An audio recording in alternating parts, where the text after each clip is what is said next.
Hello, beautiful people. I am Oliver Perrin for Semiagog, joined today by FERRO, a gentleman I know from doing some live streams with Academic Agent, whose channel I must recommend since I'm pinching one of his regular guests. Also, out of goodwill, again, because I'm pinching one of his guests, I should say, please go and sign up for his Foundations of Economics series. It's a lovely tool that you can use to understand how to gain economic wealth and power. He bears the ring of knowledge over there. So check out his channel. Please consider subscribing. He's got great content, great guests, one of them here with me today. And sign up for Foundations of Economics. Anyway, ladies and gentlemen, thank you for joining us today. We will be taking a break from the madness of the elections. Yes, it is not over yet. But we're going to take a break from it. I certainly need to take a break from it. I have not properly rested. I have not properly shaved, all these things. So yeah, we're going to talk about something else to carry our minds away elsewhere into the realm of material culture. Before we get started, please follow this channel, Semiagog. You can do it on BitChute as well as on YouTube. There's also the sister channel, A Safer Space, which has all kinds of content many people haven't seen in the back catalog. There's also Minds, there's Gab, there's Parler, there's Twitter, there's all these sorts of things. And for those who wish to support the channel, oh yes, let me do this. This is a new thing I want to introduce. I've been live streaming so much that those who helped me continuously to keep this channel alive, who are due all sorts of recognition, they have not been getting their little slate up at the opening. So let me see if I can share the screen here. This is going to be exciting because I'm going to try to figure out which screen it is. There we go. I'm going to share my screen, and we're all going to take a moment to properly acknowledge these titans, these mighty people, these ones who deserve all of the credit and none of the blame. These folks, let's make sure it's even easier to see so you can read their august names here on the tablet of life, engraved into bronze, as it were. These are my patrons. Thank you, one and all. So let me stop the screen sharing. Just wanted to say thanks to all these wonderful people who keep this channel alive. Oh, last shilling. My lovely science fiction book, Dystopian Tales Set in a Dark Future. You can find it on Amazon. It's sort of a sci-fi, cyberpunk-esque thing set in Istanbul in the year 2076, available on Amazon. It's entitled Vinculum. There's also my collection of poems entitled Cinders from the Bloomery of You, what. And these are available on Amazon. This one is available on Amazon as well, under the name Oliver Timken Perrin. Thank you very much, ladies and gentlemen. So first, let me introduce FERRO. Then I will do a brief introduction of my own and turn it over to this fine gentleman. Mr. FERRO, thanks for being with us today. I've enjoyed very much talking to you on AA's advertising streams. We got together today because you yourself have a strong interest in material culture, much as I do.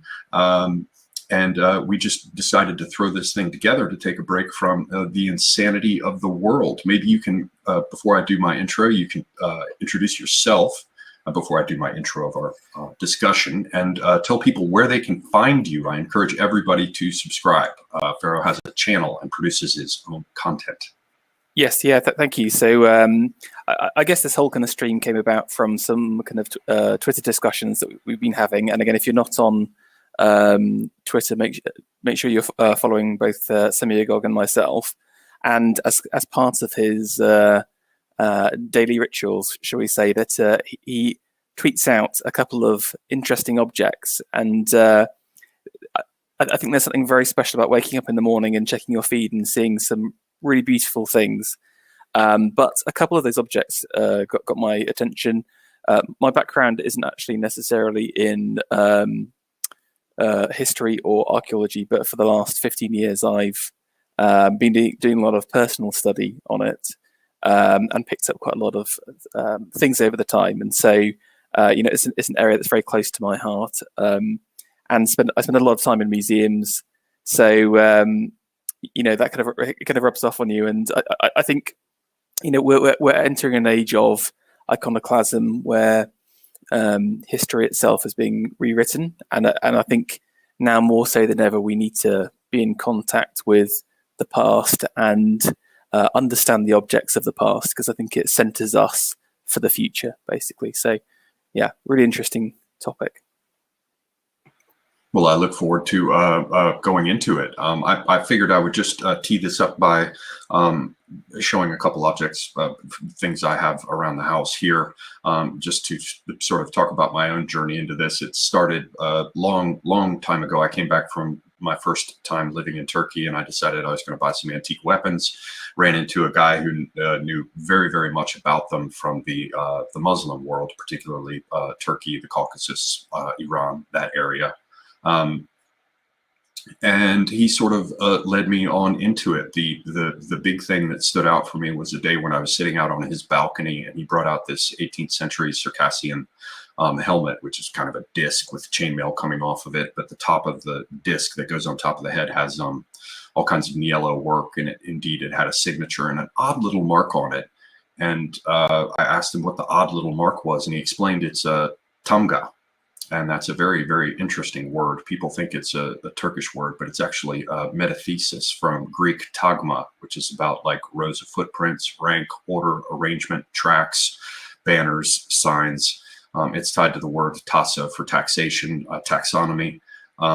So basically they're marks that form categories. So they can be used in marking bricks or arranging soldiers, etc. And that word made its way into areas further east and became tamga, which is in fact used by Mongols, the Turks. The Russians use it in reference to a tax mark. The Poles use it still in terms of what we call house mark and our hallmarks. So I'm looking at this little helmet, and there's a little mark on it. And then I look up at a flag he's got on his back porch. It's a Quebecois flag he was flying. And I'm like, oh, we got the fleur-de-lis and the little symbols on a flag. And of course, I'm working in branding and advertising, so I connected that to advertising. Wait a minute. This whole sort of world opens up. And for me, that experience of material culture led me to study a sort of continuous tradition that runs from the tracks left on the ground by animals and the environmental marks they make, all the way up to marks on currency, to brand marks, to heraldic insignia, et cetera, et cetera, et cetera. So you can see an arc here running from prehistory to the present with consistent themes. Now, that's taking a big grasp of this whole sort of arc. But it is possible to take similarly ambitious views of the persistence of forms in material culture over time, and they can reveal all sorts of interesting things. I think FERRO is going to be focusing on iconographic stuff, things that appear in art, but before we jump into that, I want to show just a few examples of some of these things around here of my own to show that there are other sort of angles you can approach it from. One of them, and this is an example I've used in the past, this is a pair of Circassian stirrups. They're probably early 19th century. They might be older, but this is a set of stirrups. And you say, oh, these are interesting insofar as they bear decoration, right? So there's what they call Koftgari. This is a type of silver work on the surface of the iron. And in order to do this, they basically scratch the surface of the iron with a burin, and then they lay down silver wire and burnish it against the surface. So it's not true inlay. There is a finer form where you actually have to chisel away the iron or steel, usually before it's heat treated, and then you lay silver or gold into it. So this isn't that. This is a surface treatment of it. And a lot of people look at it and say, well, what's this weird sort of double axe motif down here? What's this thing that almost seems like an eye, right? With these strange sort of arrow formations. They may look into it like that, but there's this other dimension, which is, why does this stirrup have a broad, flat bottom? Well, only if you deal with the Circassian saddles, which had the stirrups slung very high, and only if you take a look at their clothing, like with this, how's my hand working relative to this reversed, this dummy behind me, there's a set of boots associated with it. And if you look at the original boots, you can see they have soft soles.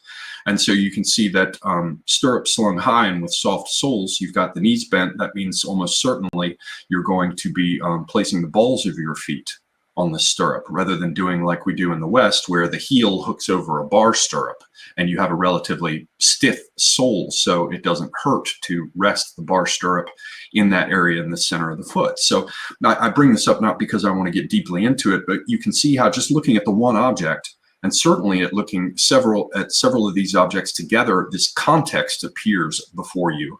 And it appears based on the way in which the object has to be used. So in addition to the decorative dimension, there is also this idea of these functional aspects that can be unpuzzled. That's just one interesting part of it. Yeah, can I just chip in here as well? Because I think, of course, this is one of the kind of key interesting things about material culture. And again, I guess just for a quick definition, I would describe material culture as any kind of physical object involved in a society. So it could be the ruins, it could be personal objects, it could be burial and remains. There's a lot of, it's quite a vague term, so there's lots of discussions in archaeological groups where there are things like osteology is included as part of that. But I think the key point is that it's different to historical views of the past. So history is all about someone observing stuff and writing it down from their perspective. So all of these histories are always through a lens, always through the interests of that person at the time. But in some ways, material culture, there's a kind of an honest purity to it, where often the object doesn't lie, but it doesn't give up its secrets very easily at the same time. And I think Semigog, like when he took us through that one stirrup, there's so much detail and so much interesting things about the culture, all the way from how they ride, all the way through to their abilities for jewel craft and adornment, and how they prioritize things. But there's other mysteries that are still locked up into it as well. So I think there's this interesting duality of that you can glean so much information from these objects, but then at the same time it's often very, very difficult. Like I had a question around that object. Obviously it's kind of circular at the base. Is that just purely because of the boot still? Is that, or do we not know why it's circular? You're muted, sorry. What would I do without sensible people? Yeah, that's my current hypothesis. You can find this form outside the Caucasus, but really only in older Ottoman materials. So it's probably Central Asian. I have not looked closely and at length at things like the stirrups from further east. For example, there are saddle types and stirrup forms that come out of Mongolia that look more like saddles coming out of Tibet or China, and are distinct from these Turkic ones and Central Asian ones that you find from further west. So I've locked it into a range in terms of the examples that I found. There are some that are fairly similar in the Karlsruhe Türkenbeute, which is the treasure that was taken off Turks after they were defeated during their second assault on Vienna in 1683. And then I've seen them in the Caucasus and not really elsewhere. I tend to think it's because of how they were shot. So here's one of these. This is another example. You bring up the boot and the heel that hooks over the bar stirrup. Well, you find out that the cowboy boot, which is also associated with something like a bar stirrup, has the heel and toe of this particular form. But you find out, if you go looking, that the Uzbeks have a boot that is their typical nomad boot that has a stacked leather heel, just like a cowboy boot. So you can see how the boot itself is tied to the idea of perhaps hooking onto a stirrup, as well as this business of elevating the person in height. Perhaps also the way in which stomping with the heels rhythmically, which produces music, also has echoes of the sound of a horse's hoofs, and the way in which, when you're riding on horseback, people like the Mongolians with the Tuvan throat singers or whatever will they will use the rhythm of the horse moving to form the basis of the rhythm for their song, much like the military, where they'll be marching in step, and that gives them the rhythm, and they sing a cadence to it. So I know this is going all over the place, but my point was to illustrate how it can go all over the place. But to come back specifically to your question, I don't know of any other reason beyond the fact that it gives you a stable platform to be on the balls of your feet. And in combination, you have to understand their saddles have a leather cushion on them. And the stirrups are generally slung short, which keeps the knees bent. So if someone's on like a Western saddle for the most part, or I shouldn't say Western, I mean because there's Western and there's English riding style with two distinct saddle forms, but a saddle in the West, you generally see the stirrups slung longer, so that the legs are more straight. With these saddles, the stirrups are slung higher, and you're sitting on a cushion, so your weight is distributed more towards the top of these horses, which sets them up to be able to dart around to the side or drop or do what they call jigit, which is horseman's tricks, to hit the ground and jump through the air and sort of flip to the other side of the horse, or to drop down to one side of it to dodge bullets that are coming in, this kind of thing. So the stirrups would seem to be suited to that, because if you're just putting the ball of your foot in rather than the entire foot in, it's quicker to get back to the stirrup and get the ball of your foot in than to jam it all the way in and have to work it out in a hurry if you want a lightning jump around. So it all sorts of locks together, but that's the only basis I have for it. And I want to get through the rest of this really quickly, because I want to turn it over to you. You are, after all, of the guest. One thing I'll point out here is that iron can get a patina. These are heavily patinated. You can see sort of a little bit of the rusty under area, but in general, these are iron, and yet they've got a nice deep patina on them. This is a way of determining age, for example, and it's also a reason you don't want to clean a lot of these things. This is a pandan from India. It's probably 18th century. It's got one repair. This thing is not original copper. It was probably repaired in the bazaar, but this is copper, and yet you see the depth of that patina. This pandan is a case for holding betel nut, for chewing, the arecaline, the stuff that turns your gums red, that's chewed in the East in places like Yemen. You can see this odd little chain form on the back here. But the point here is that the patina can tell you quite a bit, because it's simply been around for this period of time. Can I just talk about the patina as well? Because there's something interesting there, where, again, it gives clues in its own regards, but also in a similar way, sometimes information is lost, and then kind of objects inspired by the original don't take that into account. And I'm specifically thinking about Roman sculpture here. So obviously, a lot of the Roman sculpture would have been painted, for example. So your kind of Julius Caesar or Augustus would have been covered in these bright, vivid colours. Now, carry on to the Renaissance period, where the Pope's digging all of these up in Italy, etc., and finding all these beautiful marble sculptures, but all of the painters gone.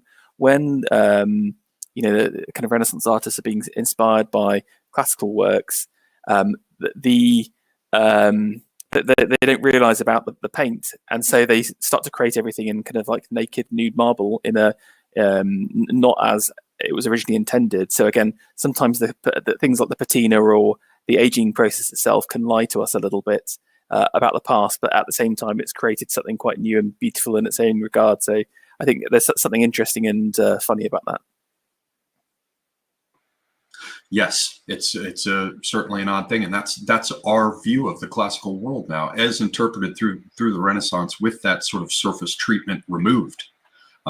And going, just continuing to riff on this business of statues. Once upon a time, the high-ranking women, those from noble families who were getting social recognition, they would gather together and they would weave the finest clothing that they could to clothe some of those statues.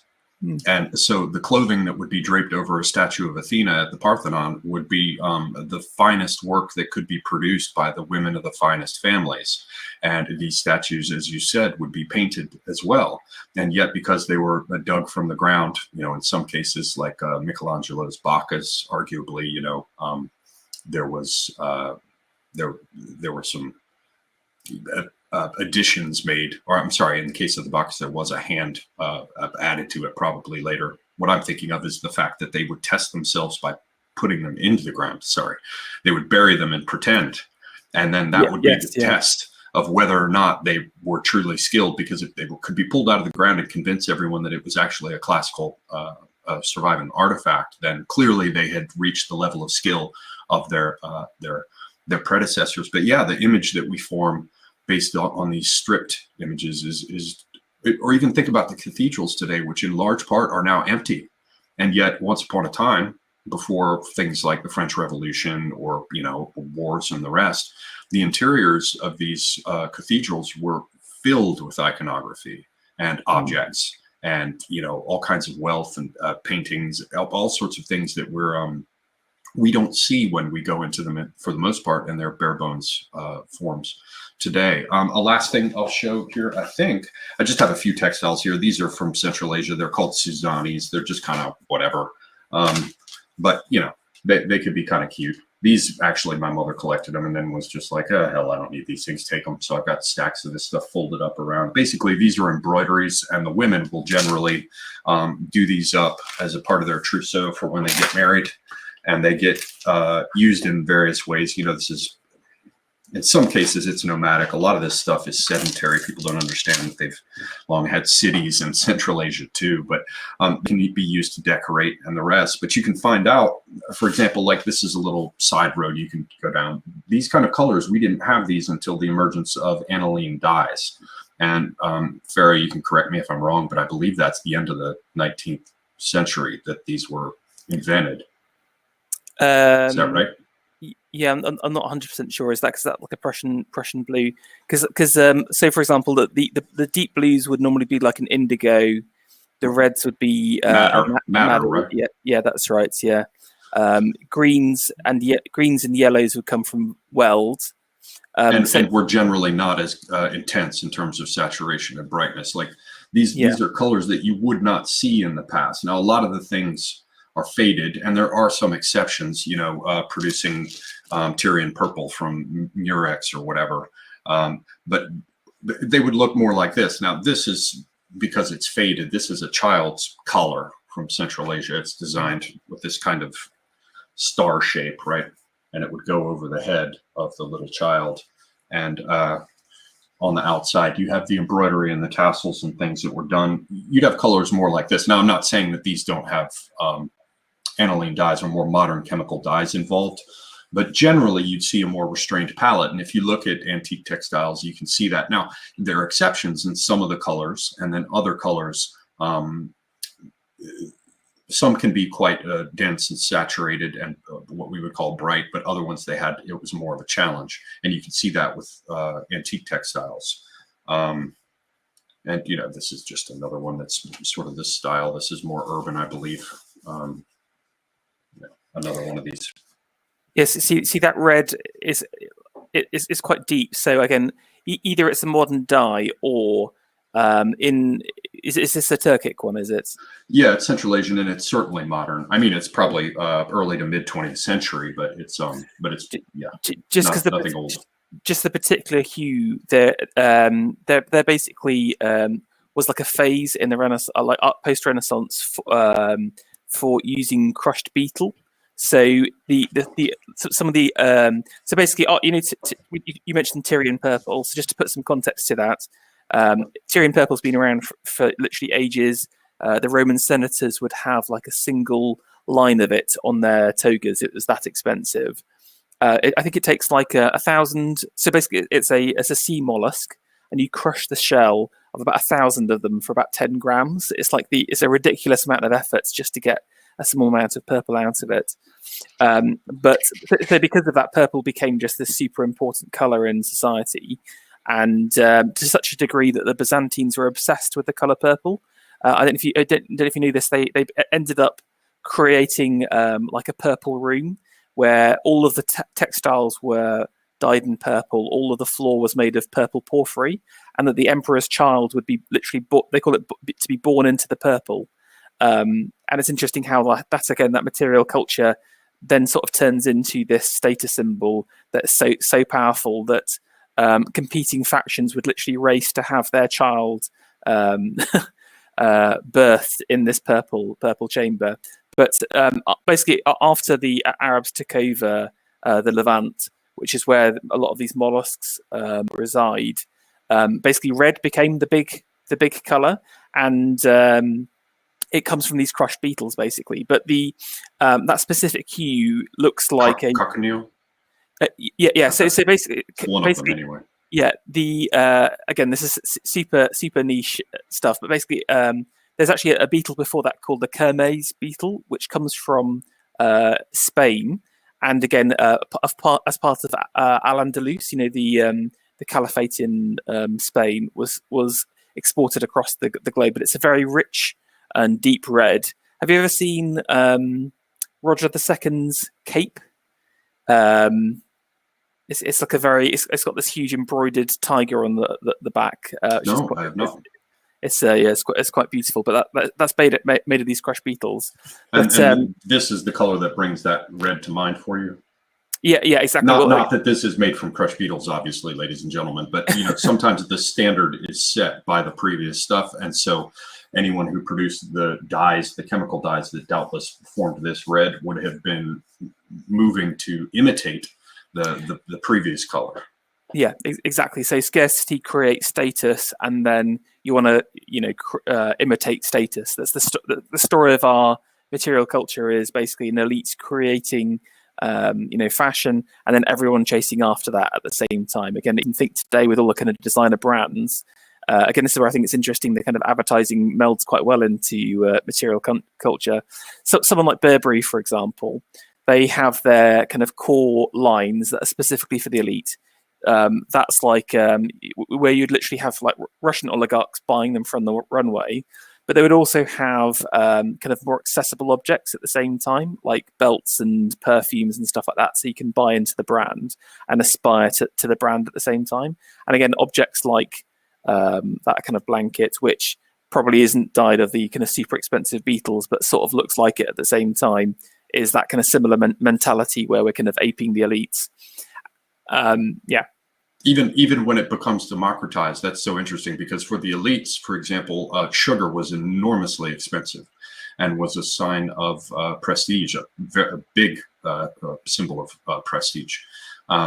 And yet now in our modern day, it has become available all over the joint.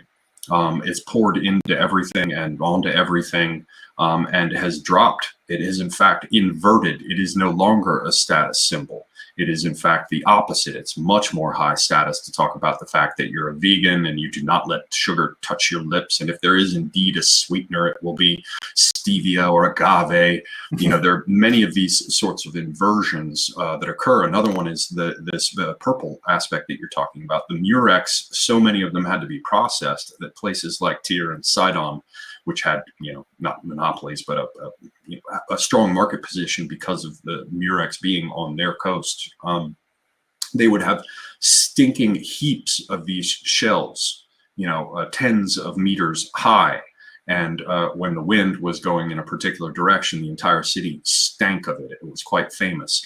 But the thing is that purple that you would see with the Syrian purple was not what we see here and might call a purple. That, I don't even know how the color of this camera is coming across, and I'm not even sure how it's going to come across on your monitor. So, your mileage may vary, but generally people think of this as being a kind of purple. But the original purple didn't look like it much at all. It was not as heavily saturated. It had more of a variation, depending on how it was produced, in the coloring across the area. And it could range from that blue into something that was almost a little bit more in the direction of red. And so it was, frankly, much more appealing to my tastes anyway than what gets called purple today. I think of the purple today, and most people who wear it, I think of it as a kind of vulgar color. Of course, in the United States, one of the favorite colors for African Americans who favor expressions like "we was Kangs," they paint houses purple in many cases. They will buy purple cars in higher percentages. So you could see an inversion. Now purple, whether I'm accurate or not, and I'm not saying all people feel this way. I'm also certainly not saying that all Black people don't have taste or anything of that sort. I'm just saying that purple is now no longer a symbol of kingship. It can be a sign of eccentricity and an old white lady who like wears everything purple and has spirit catchers on her wall, but it does not signify that you came from a wealthy family for the most part. So the last thing I want to point out is that all these little byways that we've talked about, like I talked about the stirrup and how this assumes a certain kind of boot, and that boot assumes a certain kind of riding position relative to a saddle. That in itself assumes a certain style of riding, which would then carry over to a certain type of mounted warfare. You see, these things can snowball. And yet, by meditating upon this, or contemplating, at any rate, this one object, a whole world comes to life around you. And that's what FERRO began to talk about when he was discussing the way in which the dyes are produced and all the rest. So that is another aspect of the charm of these objects, and why I recommend it for everyone. A last piece, and it's going completely over to you, FERRO, is that, excuse me, many people who work with their hands already understand this. Pardon me. The people who live in their heads and work out of books, which FERRO touched on early in this, are ones who can be lost over here and over there. But people who actually get their hands on objects, like masons or carpenters, people who do scrimshaw, people who work with, antler, any number of different roads we can go down with this, they understand the material culture aspect. It's only if you've worked with wood that you know that certain woods are denser, certain woods are lighter. Some are more flexible and suited for particular things. Are you going to use oak? Are you going to use maple? Are you going to use walnut? Only if you've worked with them do you know how rare and expensive some of these woods are. Only if you've worked with them do you know that the sawdust from them can be poisonous. Only if you've worked with them do you know the technical terminology of the different tools that are used, and the different marks left by the tools that are used are clues that can be followed. You have a technical language that emerges around them. When I studied bookbinding, I found out that there were rounding and backing hammers, and line presses and standing presses, and a thing called a plow used to cut the foredge on pages, sewing frames. When you're a carpenter looking at wood, you've got crown and cup and bow. And this is a world of physical objects that can tell you an enormous amount, and the study of them, quite the contrary to assumptions about, oh, that's not intellectual, and only book learning is interesting. It's entirely the opposite. There's a world there that unfolds before you. I find it to be a very interesting one, and now I will be silent, except as an onlooker like the rest of you, and turn this over to FERRO, who I believe has certain examples of how forms persist over time. I myself first encountered this when I came across a mosaic of a Vandal horseman from the 4th century AD, and it showed, in addition to a particular type of cattle brand on the side of the horse, it showed a particular knot on the back, on the horse's tail, and this was a mounted Vandal warrior. And then I thought, well, the Vandals were in Spain, and wow, the Spaniards went over to the New World and brought horses with them and settled in the Southwest in large part. And there's a certain type of knot that's tied in the horse's tail there that's still remembered. And the Indians were actually famous, so-called Indians, the Native Americans are well known for it. And it's called a war knot. But how could they have invented the war knot when horses themselves were brought to the New World by Spaniards? And Spaniards occupy the same territory that Vandals did for quite some time. And we see the form of knot in the horse's tail as far back as a Vandal mosaic in North Africa, and yet it persists on as a practice in the American Southwest up until the 19th century. So that's just a bit of the arc. I'm done. FERRO, what do you have for us?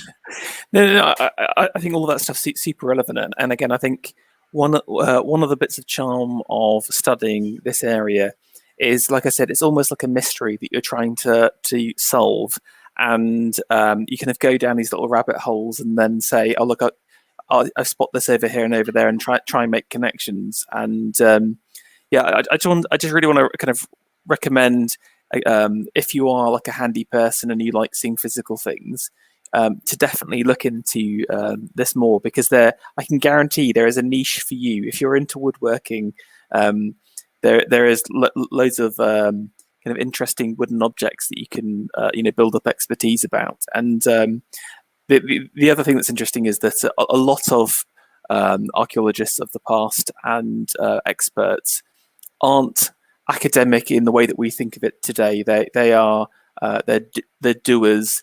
They're kind of, I often think of them as kind of like these often these kind of Nietzschean men, very, very powerful and self-determined. So it's there's almost like a spiritual, maybe I'm getting a bit too cheesy, but like something a bit transcendent about looking into the material culture of the past, because it's about connection and again about seeing how things get transported through time today. And what I thought was just going to show a couple of examples of some of that, some of these threads through time, just to kind of show you how these ideas got pulled through and had different meanings to different people. So if I'm going to share my screen now. I will add it, but just for our viewers to understand, the kind of persistence of these forms that he's talking about can be extraordinary. Like it can make you feel, what's the Brit expression, gobsmacked. You just mouth agape at the fact that clearly this same form persisted for this long, and very often with people, not always certainly, but very often with people being sort of unconscious of the persistence of these things. So let me get this up on screen. Can you see this okay, FERRO? I know. Can you see me? Yes, I have the screen up. I believe it's working. Okay, brilliant. So the first kind of symbology that I wanted to talk through in material culture is what's known as the Lion Strangler. Now, the Lion Strangler consists of basically a man in the center, and he's flanked either side by two lions. And some of the first examples that we see from this are actually on seals. So this is a seal from the Indus Valley civilization. It's a Bronze Age civilization. Again, this is not my time period of expertise, but I believe it's kind of like northwest India, or kind of like almost into Persia, basically. Yes, and this is this form. I mean, you could see this with the Lady of the Beasts and the. I'm sorry, I'm anticipating. Yes, excellent. But what's interesting about some of those super early civilizations that often the only things that are left to us are either seals, sculpture, and anything made out of rock, because again, there are certain objects which do not survive in time and do not survive in certain places. And certainly for the Bronze Age, it's basically metal and stone that survives, virtually no textiles whatsoever. But again, you can see here this rather crude figure at the center, and there's some of the Indus Valley script either side. Now roll on to the Achaemenids Persians. So this is kind of like a little bit further on. We see the idea of the Lion Strangler being taken up into the story of Gilgamesh.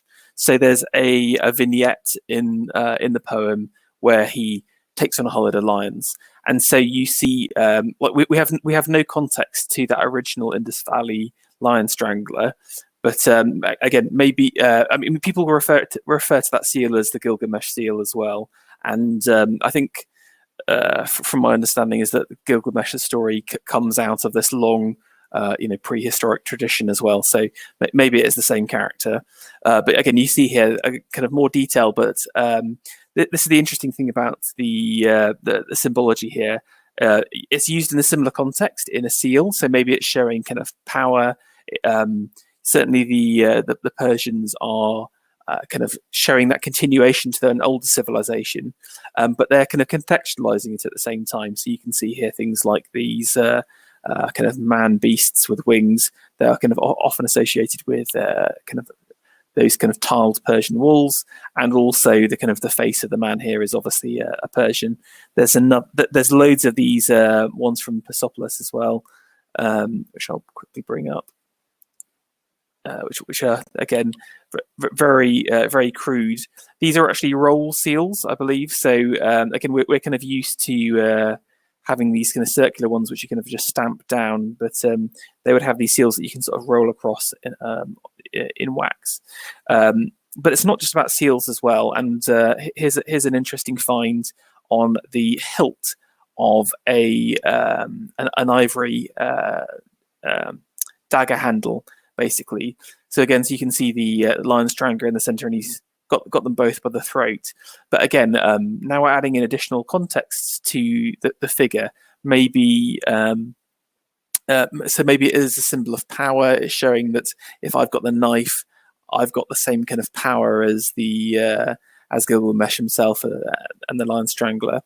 Now, if we move on, obviously after the collapse of the Persians to Alexander the Great, we've got the Parthians, and then following them we've got the Sassanids, and the Sassanids definitely tap into their previous culture. So if you remember the am I saying that right? The what they called again? Sorry, Parthians. Parthians. Sorry, yes, thank you. The Parthians is a very Hellenized society, so they've got all of this kind of Greek culture taking over, and the House of Sasan is all about going back to the past. And one of the ways they do that is by connecting with the symbols of the past. And this is quite a beautiful, like I think some of the best Sasanian work is in silver and on their plates. And you can see here again, we've got the return of the Lion Strangler. He's got these two lions by the scruffs of their neck, and he's standing upon a lion as well. But again, it's been recontextualized, and what we have here is one of the shahs across here. You can tell from his upturned moon on his hat, he's quite rather full beard, and also one thing I've noticed about the Sasanian outfits is that they have these kind of shaggy trousers, kind of quite. I don't know if it's feathering or something like that, but just an interesting little note. But again, interestingly, they've taken the figure of Gilgamesh and replaced it with the Shah instead. So it's kind of you're inheriting that iconography. And just to shoehorn this in here, we're already more than certainly more than 1,000 years out, probably a couple thousand years out from the very first example you started with. Yeah, that's exactly right. So it's very, very ancient, and then again recontextualized, and now it's been used in different areas as well. So with the Sasanians, this is a coin. Apologies for the exceedingly low resolution. So it was used in currency, but it was also used in this kind of silverware. So it's moved away from the seal and the dagger to coins and currency, and again, this is where some of the kind of part of building up the material culture is you're sort of telling a story about it and trying to understand. And I wouldn't call it guesswork, but you're having to try and fill in some of the details. There's a bit of a joke in the archaeological circles that if you don't know what something is, you just say it's for ritual purposes. So for example, if there's like an embellished dagger, you just say, oh, it's clearly for ritual purposes. Yes, of course, begging up a whole raft of questions. And another one I'll just throw in here is that there is sort of an enormous amount of work to be done determining whether or not the type of arguable continuity we seek to underline here is the result of either the continuity that we're talking about directly with a set of forms. It's sort of whether there's monogenesis or and diffusion, which is sort of the theory that's being applied here to explain why you have this series of forms, right? You have an image from a particular geographic area, and then you can see how it sort of appears across time in the same general area in such a fashion that you could sort of safely hypothesize that it first appeared maybe here in Mohenjo-Daro, right? And then continued to be used in these ways like FERRO is laying out now. But there's also the argument of parallel development. And that becomes much more important when you're dealing with material culture that has a specific function, right? Like, you don't have to argue that the fact that they use a cowboy boot and a bar stirrup in Texas is directly a development out of Central Asia, though you could make that argument. But another argument is that it's a parallel development. A certain thing had to be solved, and there are only a certain number of ways you can solve it, and therefore you see certain parallels and shared forms. I'm not saying it's the case here, but that's a major sort of area in which things would have to be hashed out in understanding these things. The classic one I always think of for that is the ziggurat in Aztecs and also in Mesopotamia. So again, two totally different areas, two totally different time periods. Both with this kind of stepped pyramid structure. Again, this is the classic. Again, this goes. You can go into some quite deep stuff, but again, were those two things done separately, or did they have a kind of singular past, etc.? So there's a lot of really interesting research in there. But yeah. Okay, so. Let me just double check this one before I go into the next one. Looks like a bronze from Lourdes style. Yep. Yeah, sorry, I actually missed this one out. So this was another kind of super early one, like like late Bronze Age one that I found as well. So again, this clearly definitely had meaning to people in the Bronze Age period, before kind of Gilgamesh, basically. And one thing to throw in there, you'll see that thing is just titled a quote unquote finial, which is like you were joking about for ritual purposes. Oh, yes. Another one is finial. That just means it went on the end of a stick. And that's a fancy way of saying we know almost nothing about what it is or what it was for. You can say that it goes on a standard, like the Persian traditions of an alam. The Shiite banners that are carried in processions, probably going back to Roman maniples. That's another side thing, right? Roman legions carrying a banner of a hand for their maniple in front of their ranks. And then the Persians picking up the practice of having people march behind the raised metal banner of a hand at the end of a pole. And they now use that as a sign of Fatima and the Shiite Holy Family. There's arguably continuity there, but I wanted to underscore the part about the finial here. We can say that it's iconographic, and that it perhaps is related to these other things, but we can't fully establish the context because we don't know what the object itself was used for. And if we did, a whole set of facets of its significance would be unlocked. Yeah, exactly. And I think part of unlocking these mysteries is trying to get the jigsaw together. And it's about other objects, and it's about historical accounts, but also subject matter knowledge. And going back to that stirrup again is such a great example, because you need to know about horse riding and the different, like different riding styles and all the kind of, you mentioned about the Uzbek tricks and stuff like that. You need to have that knowledge to understand the context of that item, and to do that, you have to go to the field. You have to, go to the people who are out there today who still probably practice, a nomadic culture which is similar or whatever. Okay, so just going back now. Obviously, everything we looked at so far is around the Near East, but the kind of next one along is what's called the Gilgamesh Silk in Cene's Cathedral. This is dated around about 600. Again, apologies for the low pixel image.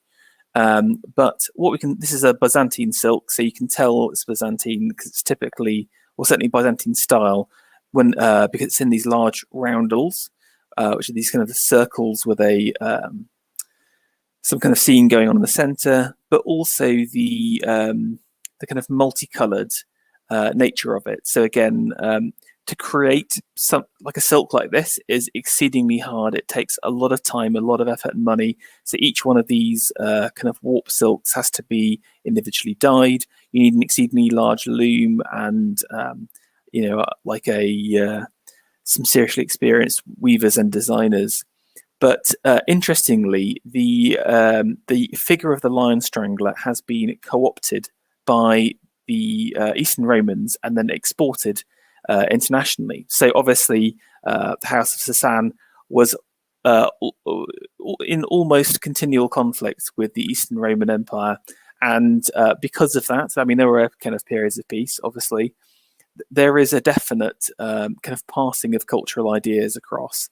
And again, I think what Cene got was some of the sculpture. Again, if you see, if you go to kind of Iran today, a lot of the sculpture is definitely done in the Roman style, but there was a lot of iconography and symbology that was passed across to the Eastern Romans. And obviously you can see here, we've got a man at the center flanked by two lions and he's strangling them. You've got kind of two lions at the bottom as well. So this is clearly the same symbol passed through. But what's interesting about this is it often gets Christianized. So obviously moving away from kind of pagan traditions, people often describe this as like a Daniel or a Samson's silk. So obviously Samson killing the lion, or Daniel in the lion's den. Again, it doesn't quite make sense because again, there's only one lion with Samson, and Daniel didn't actually strangle them. But again, it doesn't matter to the people at the time. They just see a man with a lion and just say, "Oh, that's Daniel." So it shows how these ideas can get passed across from one group to another, but then recontextualized and re-understood. Now, what's doubly interesting about this is obviously probably made in the workshops in the Imperial Palace of Constantinople. Around about 600 AD. But like I said, it was actually from Cene's Cathedral. So a lot of these high quality silks were in unbelievably high demand in the West, and especially these new kind of barbarian tribes creating new empires and new nations for the first time. And as part of that, they were trying to effectively buy their culture. And one way you could do that is by going to the people who had an empire still and who had an emperor and say, you know, we can live like that. Just to give you a good example of that, Charlemagne, his palace in Aachen is built. There are several buildings which are exact copies of the buildings from Constantinople. They're constantly kind of trying to ape the authority of the Byzantines. And so this silk comes to us in the form of like a relic cloth. It was kind of wrapped around like a burial for like I think it was one of the saints. So it would have like a bone wrapped in it, for example. So this symbol has been taken, made in Constantinople, and then shipped all the way across to Sens that's in France. Sorry, I should say. Now that's about 600. Interestingly, at a similar time, we've got another example of this, and this is in Sutton Hoo. So this is closer to home for myself. I'm a Suffolk lad, so this is Sutton Hoo is a burial site of an Anglo-Saxon king. We don't know who he is, but as part of that, there is a huge collection of beautiful objects. Sorry. And that's a purse cover, right? Yeah, that's right. Yeah, but can you just notice across here on the purse cover here, we see a man flanked by two lions, and we know that obviously the Anglo-Saxons are in contact with the Franks. Maybe they would have gone to Sens and seen this kind of silk being displayed or being used by one of the as part of the relics, and so again, this symbol has transferred all the way from Iran to England in the course of 2,000 years. The last one I'll quickly go through. This is the last silk last thing I've managed to find with the Lion Strangler. This is actually in the context of Al-Andalus.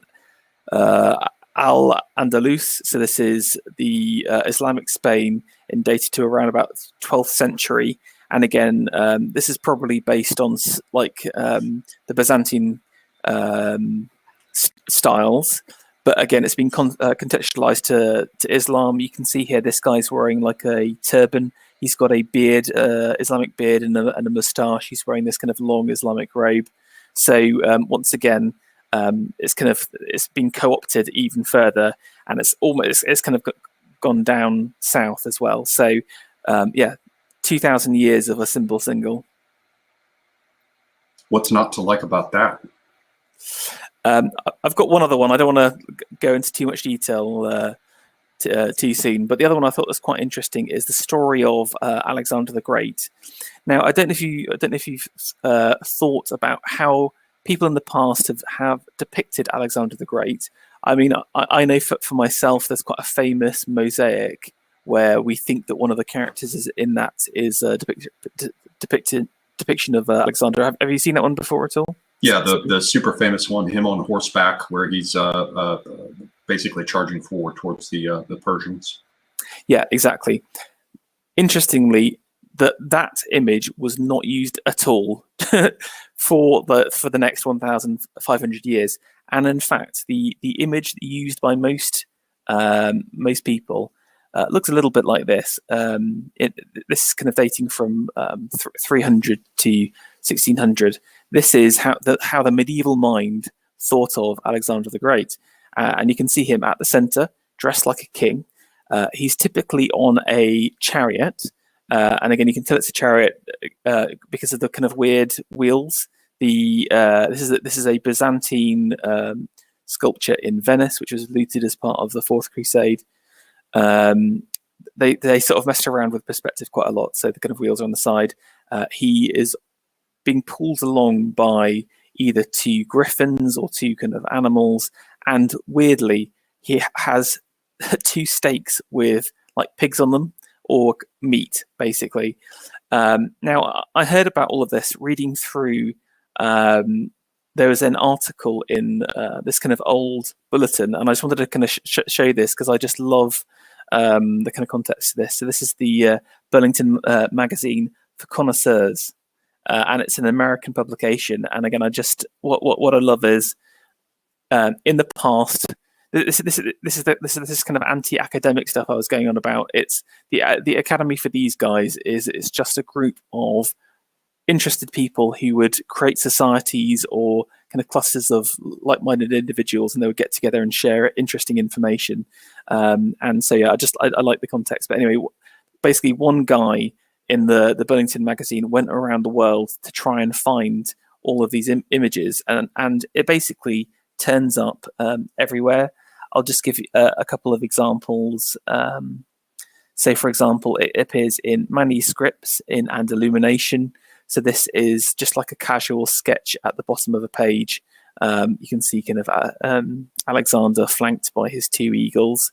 But it also, and I have to throw in there that there's a whole category of literature. Again, everything connects to everything else. There's a whole category of literature that few other than specialists are even aware of today, and they're called the Alexander romances.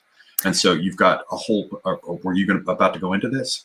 No, but you talk about it because this is a scene from when he ascends to heaven, I believe, from the romances. But yeah, they basically through the Middle Ages, and they go back to older things. It's much like with the Gesta Romanorum, the collections of the Roman stories that came down in. Or classical stories, I should say, that came down in somewhat modified form into European traditions up through the Middle Ages. The Alexander romances were like this. They're basically a group of stories, in many cases only, if at all, very loosely based on some of the stories that have come down to us about that Alexander is sort of more legitimately associated with. All sorts of fables and tales and stories, many of them from other sources, get conflated in these romances, and Alexander sort of comes down to the Middle Ages as this sort of archetypal heroic figure who becomes associated with all sorts of stories that we now know today had different origins. Yeah, exactly. So again, I think it's interesting how obviously the figure of Alexander is so powerful and potent that it survived through to the Middle Ages, but then just probably got jumbled up with a whole lot of other stories. Just another couple of examples. I love this. This is some very low resolution mosaic, and you can see here you've got Rex Alexander here, the kind of quite derpy guy. But this specific motif of holding the meat out as bait, and the fact that the beasts, perhaps magical, but otherworldly certainly, because you don't see griffins or whatever they are out there from day to day, but you've got the idea of luring them based upon their own ferocity and how that yields control. That's Very, very interesting. I hadn't come across this symbol, so I'm fascinated. No, I hadn't even thought that the meat was used to bait the animals, actually. But you're right; they always look up to the meat, don't they? That's a really good observation. Oh yeah, there we go. Alexander's celestial journey. That's part of the romance. This scene's from. But interestingly, these two are from Spain, from a cathedral, 13th century. That's an enamel 15th. I'll go to those in a second. Actually, let me just bring up some other stuff. Well, no, you don't have to speed through all of these. Some of them look fascinating. Take your time, man. I mean, unless you have a hard cutoff, I enjoy seeing anything you want to show. Okay. I'm trying to get a rough chronological order. I quite like some of these Byzantine enamels. So again, interestingly, it's definitely a Byzantine icon and style. So, for example, this is part of the Pre-Slav treasure, which is a Byzantine crown. And again, it's quite hard to see because all of the enameling's fallen out, but you can definitely see the head across here and the two bits of meat, the animals looking up, and again the chariot. But I think this is dated to about 7th century Byzantine. Have you looked at the particular story in terms of how that meat was used? Because I'm just guessing. Perhaps it's not a lore. It certainly does seem, though, to be that. I mean, think about like the old idea of a carrot and stick with a donkey, right? Yeah, no, I think you must have 100% called it. All I remember was that this is part of his ascent into heaven. Basically, at the end of one of the I think at the end of the story, basically. Let me choose some of the other quite nice examples. This was kind of like a random barbarian ivory. So again, it's taken even outside of the context of Byzantium into other kind of Western European areas, and again they've contextualized it again. Things like the meat gets lost and replaced with things like a hammer or other weaponry instead. Another example of that actually is in this. This is a Rusian enamel, so this is kind of like I think 13th century in Kiev, and I feel like they felt like Alexander wasn't hard enough with meat in his hands. He needed to have some hammers instead, like a proper king should. So I think they maybe changed it a little bit. And that's one of the things. It's like a game of telephone. You know, what gets called telephone, where you sort of whisper the message, and by the time it gets to the end of the line, you sort of grasp the distortions that have been introduced into the story based on the imperfection of the reproduction of the original archetype as it flows down the chain. There's so much of this that is visible, and it can be very, very interesting. It parallels a lot of things you hear with language. I wish an example would immediately come to mind. Well, here's one. They talk about homing pigeons, right? Mm-hmm. And so from homing pigeons, you get homing missiles, right? Missiles that home in with an M. Fuckers out there in the world with an M for homing, because the pigeon goes home, and so you get the idea of homing in. And yet someone will mishear it and think that they're talking about honing in. Honing generally doesn't take a preposition. One hones a knife. One does not hone in upon a thing. One homes in.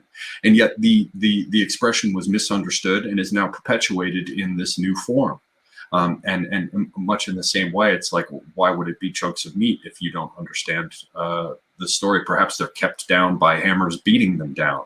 We're back to the carrot and the stick, right? There are two ways to control a donkey. Perhaps I'm just grasping and guessing, but in this case, it looks like we've replaced the carrot with the stick because the hammer could, strike the beasts down. But anyway, the point is that much as we see with language, these distortions can be introduced by through misunderstanding. There's also what we call pseudographia, where you'll come in and write a book in your present day and attribute it to a much older author in order to shift the flow of ideas and the things associated with them.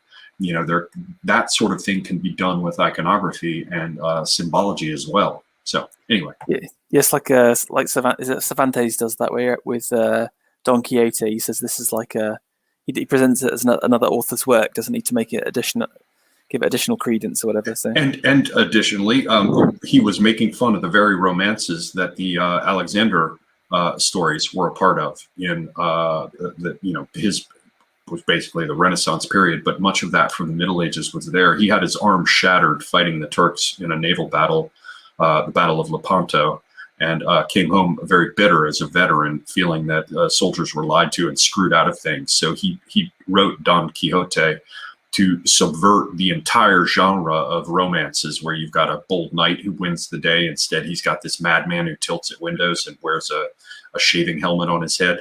So, yes. So, sorry, I disconnected for a second there. Do you mind? I have to reactivate screen sharing. Can you hear me? Oh, sorry, I'm muted. Yes, I can. If anybody else can't hear him in the background, do let us know. I'll add your screen back up. We're back in the saddle. Yeah, wonderful. Sorry, I missed that last little bit of yours, but I'll just crack on anyway.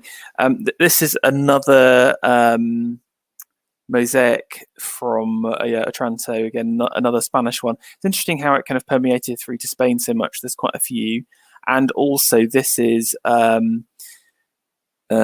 Spanish silk. So actually there's a Spanish silk weaving really takes off in the 13th century. And again, you can really see, I like this one because you can really see the hog on the spit there quite well. And this is actually part of a gigantic, it's about a meter wide, a meter by a meter large fabric with this repeated unit, basically. So loads of Alexanders riding across. Just a few kind of a little bit more left field examples of it. This is, it then gets taken into the Renaissance. So this is like a tapestry. It's, I think it's Flemish.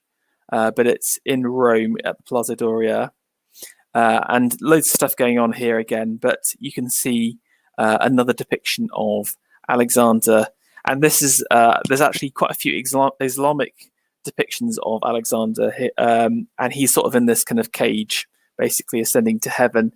Instead of the two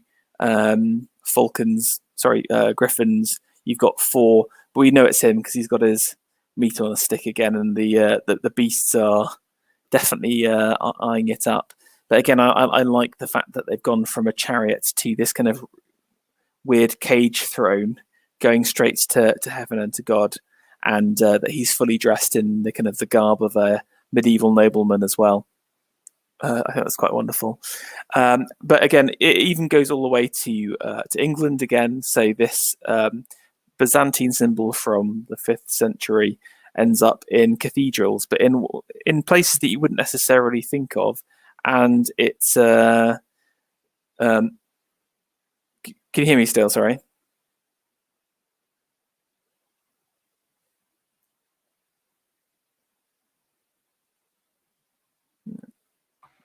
Whoops! Can you hear me now? Yeah. Sorry. No worries. I was muted myself. I was trying to figure out this bit about the meat with the Alexander's celestial journey. But yeah, do you need to pull that screen back up? Yes. Sorry. No problem. And the last examples I can find of this are in England, in what they're called misericords, which I believe are the undersides of seats in the choir. So again, at the back of obviously at the end of the nave, you typically have like a rood screen in the cathedral, and then like maybe some areas for like where the choir and important people sit. And basically, often underneath those seats, they would be carved. And again, this example of Alexander's been carved. This is Lincoln Cathedral. And this is another one in Cuthbert's Church. So again, I think it's quite charming because you can't actually see these sculptures. You can see it a little bit better here. This is the actual seat at the top here. It would basically be hidden for most people unless you literally look underneath your seat itself. But the last one is from the 15th century. So 15th century, 1500s. So it's a symbol again that lasts for over 1,000 years, basically. Hell yes. Yeah, and I mean this introduces a whole set of possible avenues of discussion. I won't go into them, but it's the parallel between the textual traditions and their iconographic representations, and the role that material culture played in making those stories available to lay people who were not lettered. One of the arguments that's been made for the tradition of cathedrals in the West is that they were essentially, and you can, people who are interested in it should read Mary Carruthers, her book called The Book of Memory, which basically anybody who's interested in anything should read anyway, because she's a brilliant scholar and sort of unearths a whole aspect of our mnemonic culture in the West. But one of the basic ideas is that the cathedral was a way for lay people to experience and walk through and be a part of the mnemonic palaces that that existed in the trained memory of the Christian clergy that had come out of the Roman rhetorical tradition that used these mnemonic memory palaces as ways to encode knowledge. And so a story would appear iconographically in the form of some motif in the building. And then you've got the way in which behavior is shaped, different rituals or festivals, different doors of the cathedral would be opened at different times. And in order to do it for this seasonal thing or this part of the day, you go in a particular gate. The gate has a certain iconography. The iconography is associated with certain lessons that must be understood. In the case of the Alexander romance, I just found out here that this is about him being able to fly. And so the notion is that to get up into the air, he had to lure the winged griffins to go after something in order to be able to direct them. And that's what the meat was for. But I'm just quickly looking at this. It looks like the Alexander romance aspect of this derives from a Greek source having to do with the flesh-eating horses of Diomedes. So anyway, I just ran my mouth, but we just tapped like a dozen ways in which you could go after how all this relates. And this can come down the same sort of experience of having the object tell you of itself and unfold culturally in all these ways, so to speak, rewarding you for contemplation of it. That's what it could go on if you're looking at an old plane. How does a plane work? How do you change the blade? How do you sharpen it? And that in turn can be tied to, for example, things like craft traditions and mystery traditions associated with guilds, where there's a certain kind of lore associated with a certain kind of object. And one only understands the importance of the teaching story fully when one understands the importance of the object and the use of the object in order to do its work, whether it be a sword for battle or a hammer for, carpentry or a saw. So there's this whole constellation of knowledge that gets locked in. And I think in many respects, you see that. I'm sorry, I'm going to go insane. I'm just going to go mad with this free association.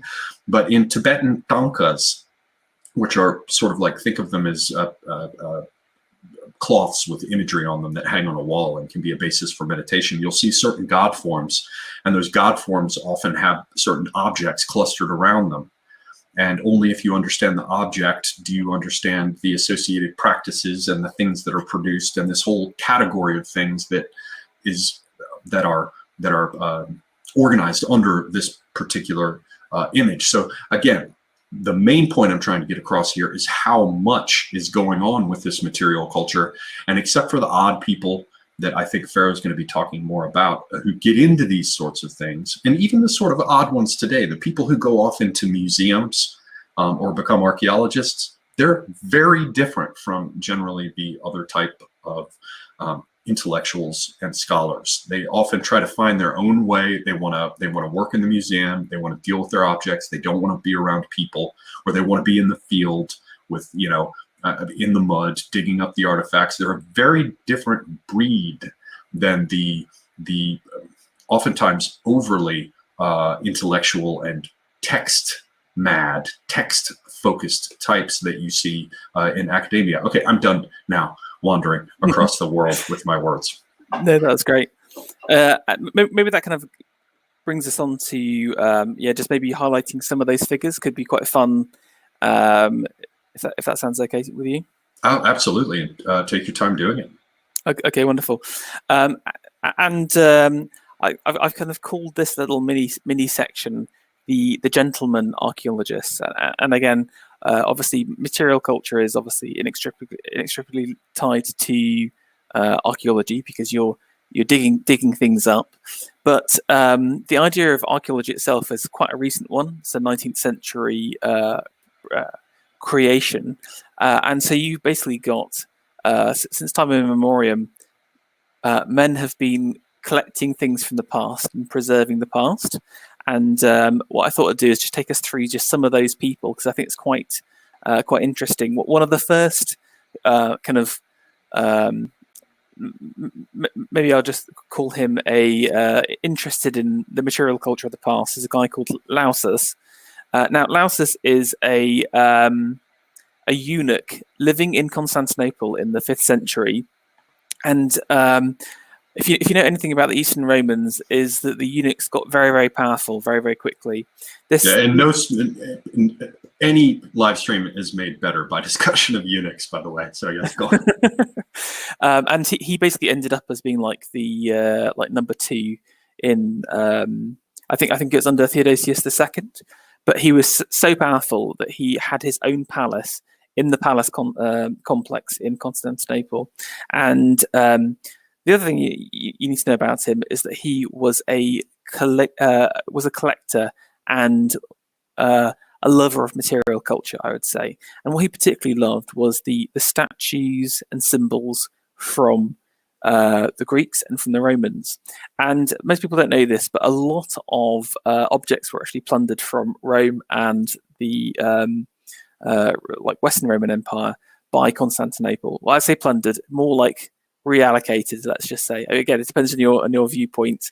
But Lausus was basically the largest private collector at the time, and he filled his palace with some of the best examples. So he had gigantic Zeus by Phidias. So again, Phidias is quite famous for doing the Parthenon marbles, for example, and some of the best examples from Greece.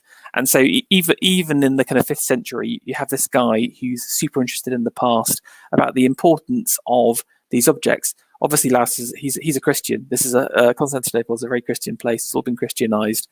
Why has he got all of these objects? Well, it's about connecting with the past. He's a lover of the kind of the beauty of the craft, but he's also like a collector. And I think one of the kind of key aspects of a lover of material culture is you have to be a bit of a magpie. You have to constantly be looking out for things and collecting them and organizing them. So I think he's one of my kind of early heroes. This entire palace got burnt down in the Nika riots. When Belisarius, yes, and his Hun generals and the blues and the greens. Yeah, when the Hagia Sophia, the earlier version of it, the Hagia Sophia was burned down, as well as much of the city, right? Yeah, exactly. Well, the old Hagia Sophia is just around the corner from where this was, so it all went up, and so sadly all lost for posterity. But there was many stories about his little area.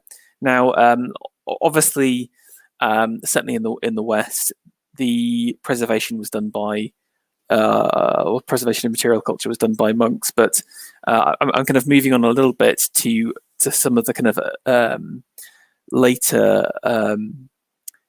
people who are interested, and these are typically called the Antiquarians, with the kind of rise of I guess kind of Neoplatonism in like the Renaissance, and the rediscovery of kind of Vitruvius through Palladio, and neoclassicism coming to the West again. There's this huge interest in the kind of past and trying to connect it. And basically, the people who were collecting these objects were known as antiquarians. Often they'd be exceedingly rich. But they would also be, and they were kind of collecting for themselves. It was kind of objects for the house, but also there was a definite kind of intellectual angle on it as well. They would be interested in finding out more about the objects and their context at the same time. And one of those guys is William Cunnington. They've got a little picture of him. Now, he's a little bit different to everyone else because he was an antiquarian, but he was very interested in understanding material culture of the English, or specifically the Anglo-Saxon. And this chap, he was a merchant, totally self-taught. He's basically self-made man, bit of maybe a Trumpian figure. And basically, he spent his time digging up barrows in England. So for those who don't know, barrow is just like a big pile of earth, typically used to kind of bury someone. So where the king sleeps beneath the mound. That's a much more poetic and beautiful way of saying it. So yes, but it looks they look about like look a little like these as you go around. You're ruining the entire romantic image for a barrow to be so pedestrian. I'm sorry. It's just a big hill, basically. No, I'm just joking. And again, he's quite famous for picking up some of these kind of early objects, and this is just something that I quite like the look of and thought was quite interesting. This was the bush barrow lozenge. Basically, no one knows what it's for. Maybe a belt buckle, maybe something else, but it's kind of like a mysterious shape for I think it's for a Celtic burial. There's a few other kind of objects that was kind of part of the group as well. So these early antiquarians were basically they would fund their own digs. They would do the digs themselves. One thing to say is that obviously these kind of early forms of exploration were, by modern standards, were not good. They would just basically dig everything up and then sieve all of the soil. And again, one thing you need to know about archaeology is it's all about the context. Where was something found? What were the items around it? All of that got lost by the relative placement, but the grids of strings in order to figure it out. In order to be able to determine the time and context. That's why there's so many of these early finds that you see in the museum catalogs. They don't really have a date associated with them because all of that context, and in many cases the entire provenance is gone. Schliemann being a major sort of example of that sort of, he's not the worst certainly, but that sort of slash and burn archaeology, quote unquote archaeology. Yeah.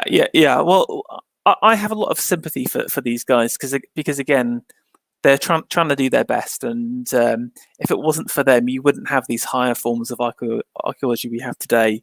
So again, I think it's very easy for us to say, "Oh, they did a terrible job," but there's got to be something to be said for the guys stepping out and doing it for the first time. So yeah, the pioneer, and you can't judge people by the standards of today. Very fair point. Yeah, I've got Schliemann later as well, so that was a good segue for later. Another antiquarian that I thought was worth mentioning is John Cene, and he's actually an archaeologist, but architect. Sorry. So again, neoclassical architect. His most famous building. Again, if you're an Englishman, you may know it, the Dulwich Picture Gallery. Here's a little picture. Again, you can see all these kind of, it's brick made, but very Palladian, all about symmetry, classical lines, and simpleness of design, basically. But what's interesting about Cene is that he, again, was a bit of a crazy madman and picked up a whole load of objects through his life, and basically created a collection. And again, what you see with a lot of these collectors of material culture is they would often have large personal collections built up over time of just stuff they found and bought, very, very similar to Semiagog's little collection of textiles and stirrups and the like as well. And basically, he when he died, all of the objects were kept in his house, and it is actually a museum now today. But just to give you a flavour of, it's a very small townhouse, but it's absolutely ram-packed, filled with little weird objects. Obviously, because he was an architect, it's mainly like architectural features, but still interesting things. So this is just like one of the rooms where he's taken plaster casts of reliefs from from his grand tour down to Rome, and vases and statues and sculptures. All of these were then kind of used in his own work and used in the classical design. So again, I think I really like the idea of this independent, self-made man who's going out, collecting stuff, finding stuff, amassing it together, and then reflecting it in his own work as well. It's kind of, there's something so wonderfully organic about it, where he's kind of just drawing from all of this tradition from the past and putting it into his own work. So yeah, so like I said, if you're an American in London, please make sure you go to the Soane's Museum. Now, just going outside of that, I also really love the kind of different societies.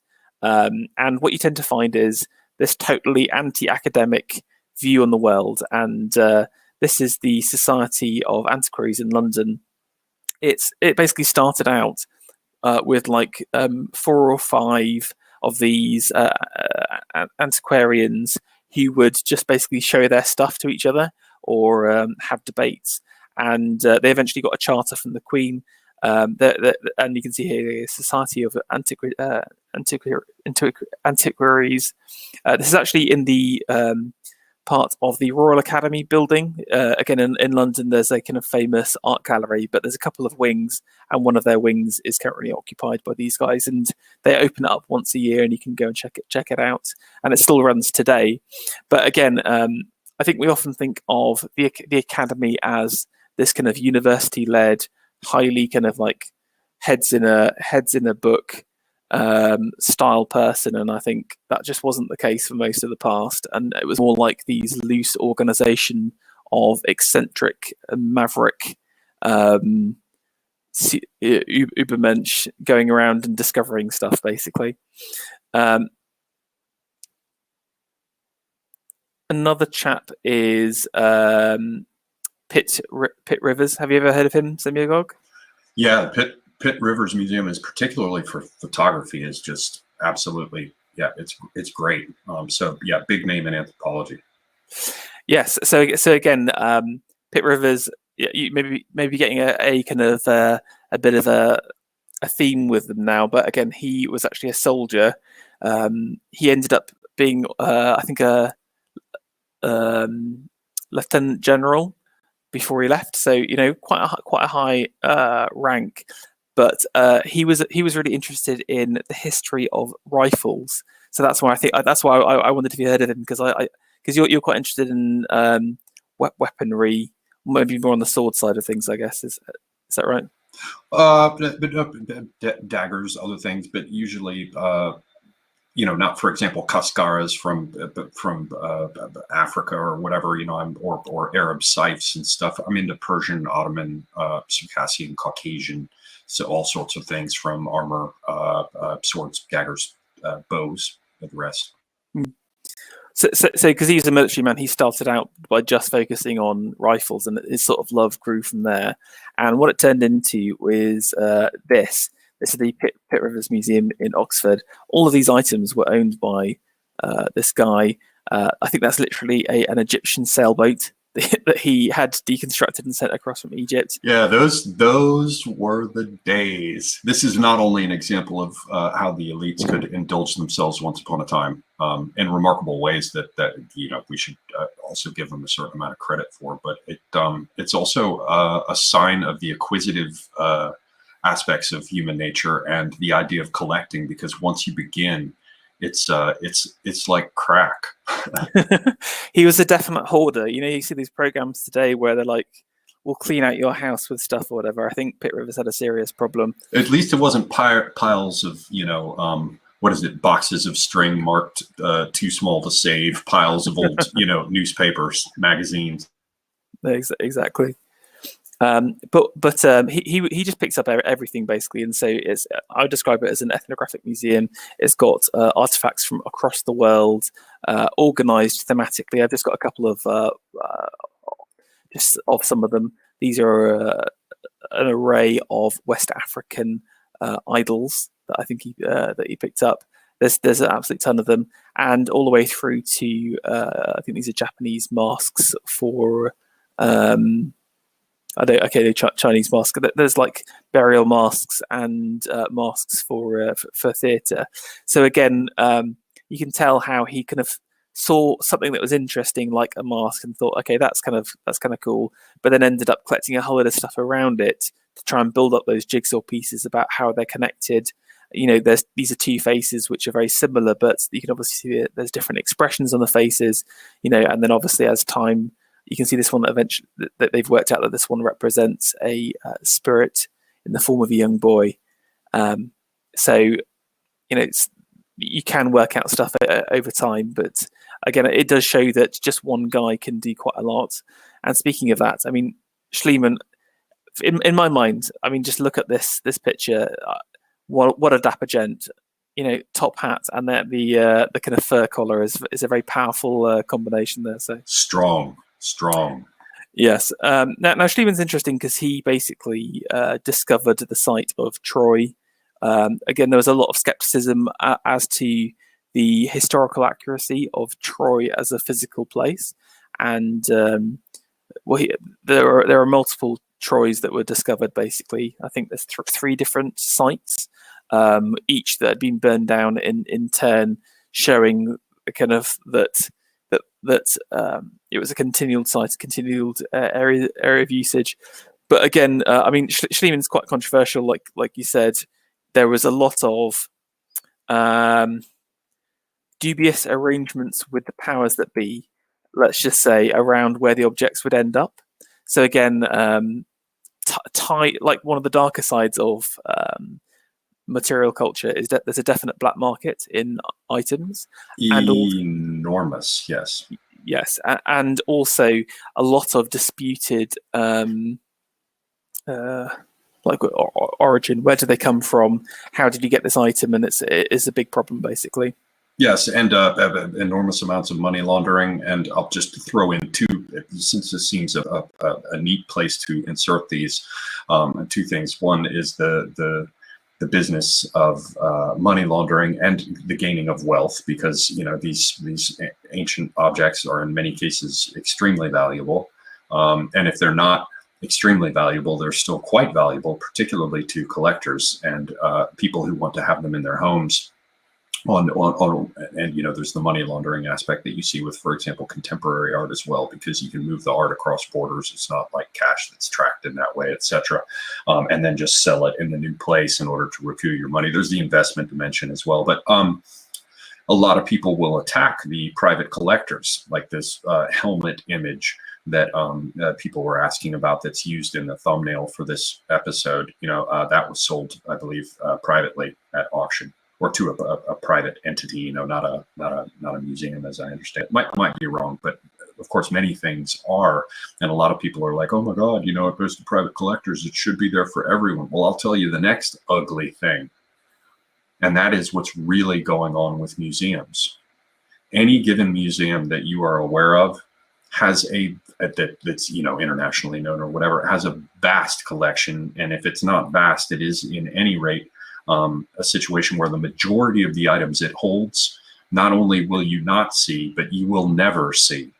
And so when people talk about how great museums are and how it should be there, because all people should own it, et cetera, et cetera, et cetera, they go into drawers in reserve collections, and you never see them. I toured with the assistant curator of Arms and Armor there. I toured the Topkapı collection in Istanbul, with Donald LaRocca, who's a curator of Arms and Armor at the Met in New York.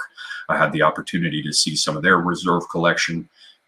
There's all kinds of great stuff there in the Hall of Knights, but it's only when you go downstairs and somebody, puts rubber gloves on and pulls out the Avar saber from the 10th century, and you get to see it, because it's not there for the public to see. So that's a whole nother interesting side aspect of all of this. The last piece I'll throw in with that is that things are changing now with what's going on online, particularly after this run with COVID. So you can go to the Hermitage Museum and search the collection digitally and see at least what is visible to the public. I think quite a bit more in terms of being able to see things from the reserve collections, and that's a very new thing.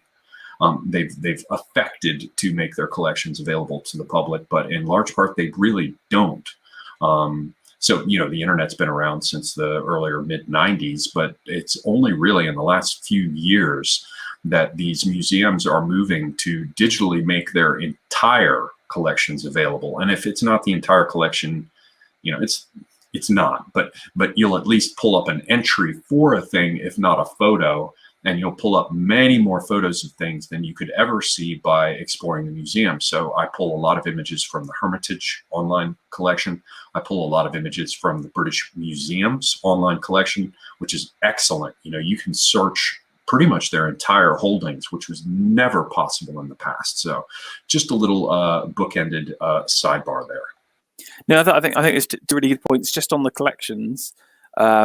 Like that's where I do most of my research with, like I'd say about 70%. So much stuff is online nowadays. And also in America, they're very generous with their copyright terms. So a lot of museums allow like Creative Commons or whatever. You just need to attribute the museum and you can use the image for free. So it's a really good resource for imagery. I can really just spend some time in the Met collection because you can, again, just spend hours looking through for stuff and seeing connections, and it's just a real fun experience to do. And the Americans, I have to really hand it to them. They have the best online collections. UK's got some good, like the V&A is okay. Their collection software, like the part of the website is pretty antiquated compared to the Met, but it's got a pretty big collection still. But yeah, Europe's way behind. Especially Italy is an absolute nightmare to try and find anything. So. Well, that's because people want to control that. I mean, somebody just mentioned it in the comments. There's the elite control of these objects and elite access. That's a long tradition with all of this. It's sort of where the power lies. I'm still working in my mind on truly understanding what a museum is, because in large part it has nothing to do with being able to show these objects to people. It's to hoard them, and I'm still not entirely sure what the animal is. I know what it's supposed to be. It's supposed to be a place that you move through, objects through which you move, and you muse in the original sense of the muses, the 9 daughters of Apollo associated with these arts. But yeah. Yeah, just on museums as well. This is slightly off topic, but there's a real like area of concern with museums. And again, like you said, that I think people kind of fetishize them a little bit too much, and they say, that they're amazing. They're opening up to everyone else, but at the same time, they're the curators are the one that have control for what people see. And again, you're putting these objects in the hands of increasingly deranged ideologues. And again, just specifically, I think of things like the decolonization narrative that's going around. Absolutely. In England, they've already started to put like plaques on all of the objects. I was very disappointed that the British Museum did this because they've been the most traditionally most conservative and most historically representative museum. I'd expect that from like the V&A, which is more liberal.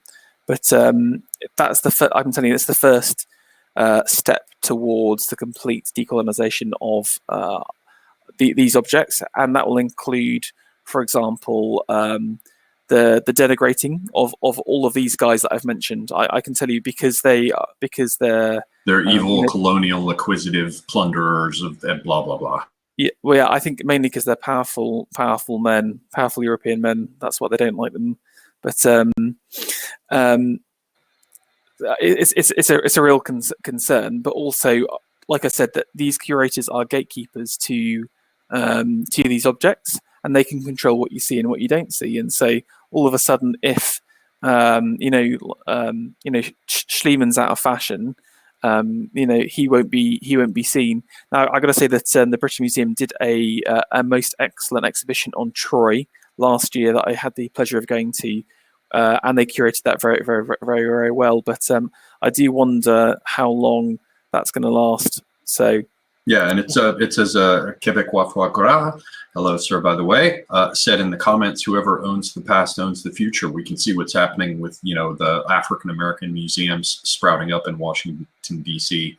Native American museums sprouting up in Washington D.C. And meanwhile, you're watching the context for the Western collections sort of go meta on the objects themselves. So instead of paying attention to this, that, or the other thing, it's all a story about European acquisitiveness and theft. And that's in the West. I mean, if you step out to places that are, as bad as we've gotten, there are still other places that are even less law abiding.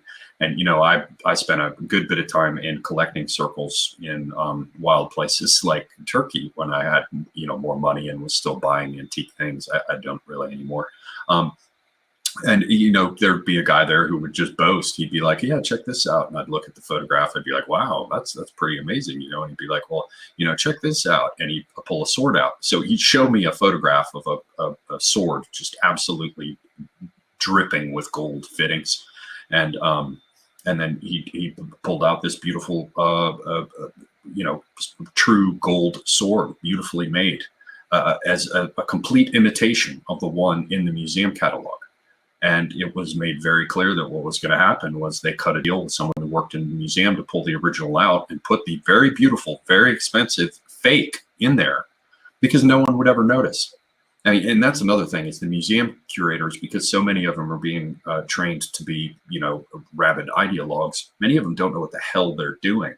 Now, that's not always the case. A lot of them do understand. But a story I've mentioned in the past, I was at Topkapi Palace and walking through their collection of arms and armor, and they've since fixed it, probably because of the embarrassment. But myself and my friend, who knows quite a bit more than I do, who arranged this for me, he was going to LA County.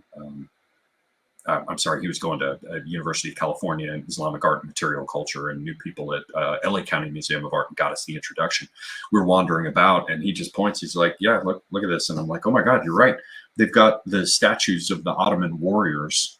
And they've got a certain type of leg guard that's a part of the armor with chainmail on these plates, and they've got them attached to the mannequin's forearms. So you're like, they've got leg armor on the dude's arms in the display case, and someone had to do that, So it's like on the one hand, you've got the collections being buried and hidden. The other thing is the ideological crap that's going on with it. Then there's the business of ignorance and stupidity, and then cunning theft. So that whole world of museums is a subject of its own. Definitely. Just rounding out the last couple of people, I've got Arthur Evans now. These guys are kind of like born in the 19th century, but the last two are really, this is the kind of the birth of the academic archaeologist. So Evans is an Oxford man. And he's really famous for the discovery of the palace at Knossos. So this is the Minoan culture. Now he's a little bit controversial for his, let's just say, reconstructions on the site. So you can see here, these are part of the ruins of the palace complex. And he decided just to be like, I'm just going to remake it in cement, just to give you a flavor of what it was like. And again, there's lots of questions as to, what should you do with the objects? Should you try and keep them exactly as they are?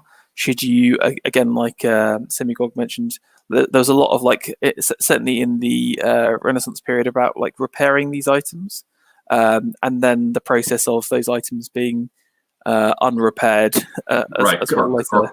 Conservation versus restoration, etc. Do you simply stabilize it where it is and act as a steward, or do you attempt, in some respects, to put it back together? Right. Yeah, exactly. Evans is quite famous for being quite a controversial character. But again, he's sort of like self-made. And then finally, I wanted to finish off with one of my personal favorites. This guy's called Mortimer Wheeler, and he's just for the stash alone. He is pretty legendary. He's kind of big in the kind of 30s to the 60s. By Jove! I know this is like he could be with Monty in the African campaign, with that moustache, basically. But he's quite famous for kind of really being the first, I guess, like TV personality archaeologist. He had his own TV program going around the Aegean Islands. He had this quite popular book, Adventures in Archaeology, and he would be on kind of various digs. There's a Roman site called Verulamium in St Albans of a Roman palace that he basically did the dig for. But again, that all of these guys I talked about, none of them did an archaeology degree. None of them they all started off like funding stuff themselves or through money they got from their own family. Evans, the guy I mentioned, literally like married his cousin and got access to their the family fortune, so he could spend all of his time digging up Knossos.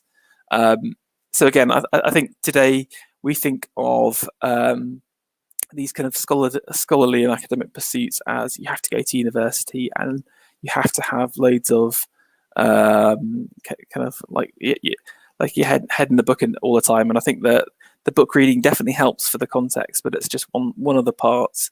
What you need to be more of is a man who's willing to adventure and explore and to go down those rabbit holes and to try and pull the different pieces of the puzzle together. So hopefully a little bit of an inspiration for anyone listening. It certainly is for me, and I've found that to be my experience. Someone who has experienced woodworking is going to be in a far better position in many respects, not always, but for the most part, understanding woodworking tools from the past. That's just how it goes. Someone who is currently an equestrian is going to be in a better position to understand, in many respects, or very often, not uniformly, but very often, how particular bits of tack and harness, the saddles and all the rest were used, and that is that should be encouragement for people who want to get into this sort of thing, who might not want to stick their noses in books. However, there's some caution. If you want to get access to these places and these collections and these objects, that's another kind of mafia game, is whether or not you can get the letters of recommendation from the prestigious fill in the blank in order to be allowed to go and visit. I only got to see well, before I tell that story, the point is that very often you have to go through the academic, leaping through hoops of fire and basing yourself, or groveling and getting your ticket punched by those who know, in order to be able to get into this world, because it's very difficult to get in. As I started to say, I only got to see the Met collection because my friend, who's entirely self-taught, and is a very impressive collector of antique weapons and armor, one of the most knowledgeable ones, for example, in the Caucasus in the entire United States. He had to go to that world of academia in order to get access to things he wanted to see, even though he was manifestly one of the most knowledgeable people in the country.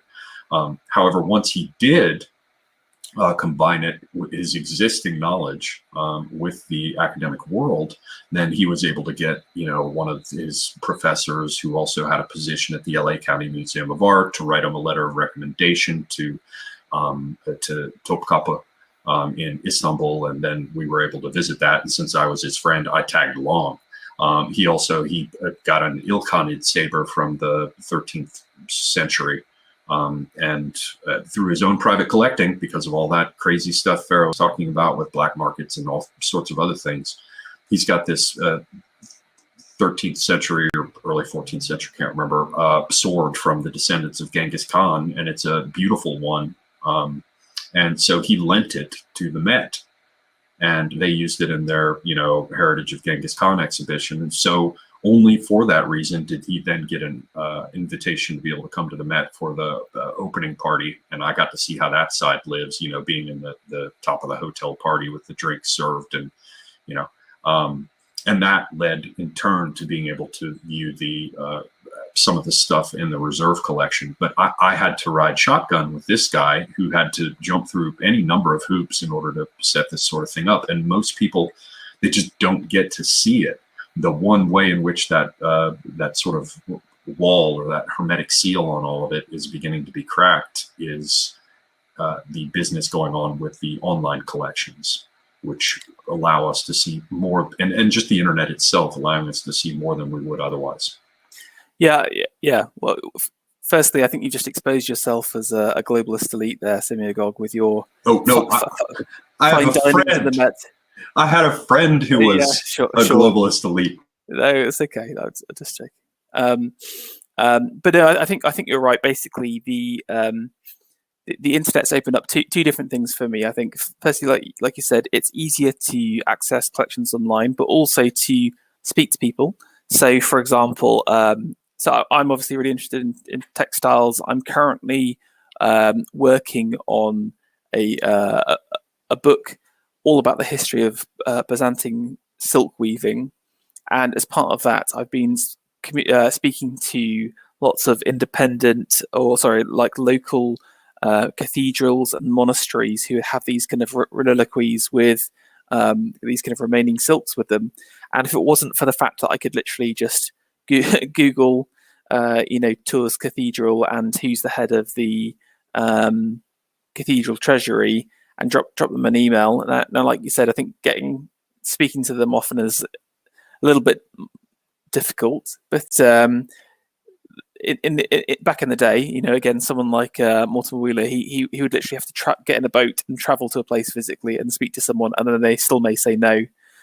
So we've got that advantage, and also I think the kind of growth of YouTube and these kind of connected circles is going to allow us in the future to create new clubs like that. The Bullingdon magazine, for example. I think that are you familiar with Survive the Jive? Yes.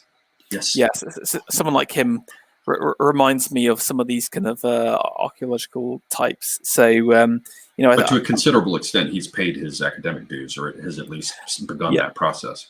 Yes, that's true.